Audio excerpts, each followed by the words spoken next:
జై సీతారాం. నేడు మన దశకం 7లో ఫర్దర్ సూత భట్టత్రి అనేరు హే విభో ఎత్ర మాయా కదాపి న వికురుతే. హే కృష్ణ, ఏ తావులో మాయా నుంచి ఏం చేసిన వల్ల అవుదో ఆ తావులో శోక క్రోధ విమోహ సాధ్వసముఖాహ ఈని మనడే శోకం క్రోధం మోహం ఇది అన్నీ ఏమవుతుంది భావాహ తు దూరం గతాహ. ఈ ఇమోషన్స్ ఈ భావాలన్నీ ఎక్కడనో తొలై దూరంలో ఉంటుంది. దేనించి పరం జ్యోతి ప్రకాశాత్మకే ఎత్ర ఏ తావులో ఈ పరం జ్యోతి అన నువ్వు ఉండావో నువ్వు ఎట్ట ఉండవు సాంద్రానంద జరీచ.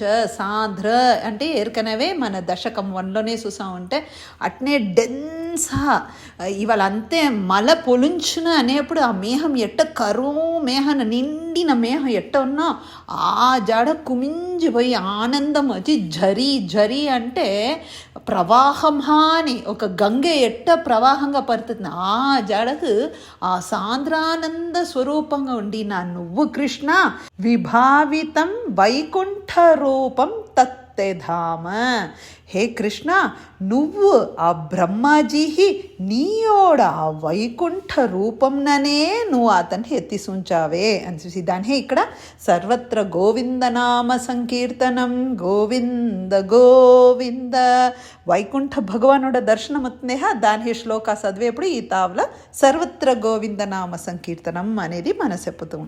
5వ శ్లోకాలో చూసినామంటే అక్కడ ఉండిన ఆతండోడ భక్తర్గల్ వైకుంఠంలో ఉండిన భక్తరు ఎట్ట ఉండారట చతుర్భుజంగా హరిమణి శ్యామవదాత్విష నానాభూషణ రత్న దీప్త అన్ని అలంకారంని శృంగారంతో ఉండారు. దోర్వాలన్నీ చూసంటే భక్తి ప్రాప్త తథా విధోన తపద.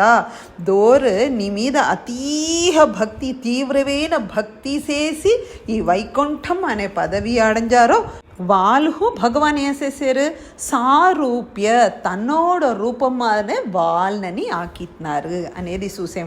6వ శ్లోకాలో చూసామంటే తాయారెట పెరుమాల్ హంచిన ఉండారు అట్నే తంగమయ నెరంతో జొలిచేరుట తాయారు. దాన్నే భట్టత్రి చెప్పారు విద్యోతి శాంతతరా. అట్నే లైట్నింగ్ ఎట్ట ఉన్న ఇడి ఎట్ట ఉన్న ఆ అమ్మాయి ఉండారట ఆఫే త్వత్పాదాంబుజ సౌరభైకౌతుకతాత్. దేనించి ఆఫ్ ఇట్ట ఉండారు అంటే నీయోడ పాద కమలంన ఆఫే సేవ చేసిందని ఆఫే ఇంత ఉండారు అని చెప్తా వచ్చారు.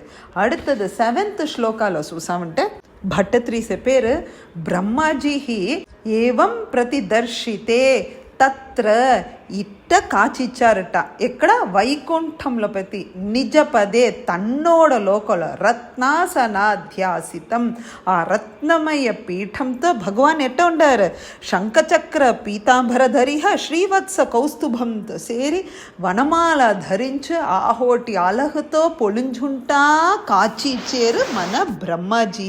ఈ తావలనే భట్టత్రి అనేరు హే విభో తే తత్ మే భాతు. హే ప్రభో, నువ్వు ఎట్ట బ్రహ్మాజీ కాచిచ్చావో అదే జాడహ నాహోన్ నీ కాచియ్యవా అంటా వచ్చారు.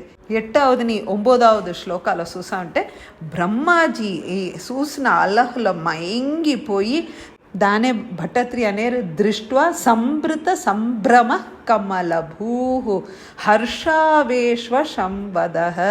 ఒళ్ళుతా పులరించిపోయి సంతోషంతో త్వత్పాద పాతోరు హే నీ 2 పాదం నా పట్టు తన మేర్కొండ అనేరు హే విభో మమ మనీషితం జానాసి ఏవ ద్వైత భవత్స్వరూప పరం తజ్ఞానం ఆపాదయ. చెప్పారు హే పెరుమాలే నాహ్ ఈ సృష్టి అనేది నువ్వు నన్ను చెయ్యమని చెప్పారు అన్న ఇది ఎట్ట చెయ్యాలి ఏం చెయ్యాలి నాకు ఏం తెలుసున ప్రభో నీ కృపే లేకపోతే నాకు ఎట్టవుడి తెలుసున ఏ ఒక కార్యం చెయ్యాలనో దాన్ని బట్టి ఒక జ్ఞానం ఉండాలనే దాన్ని బట్టి ఒక నాలెడ్జ్ ఉంటేనే ఆ కార్యం చేసిన వల్ల ఉన్న. సో దానే అడివేరు అడినగేడ్లో ప్రభు ఏం చేశారు హస్తేన హస్తే స్పృశన్ తే బోధ భవిత.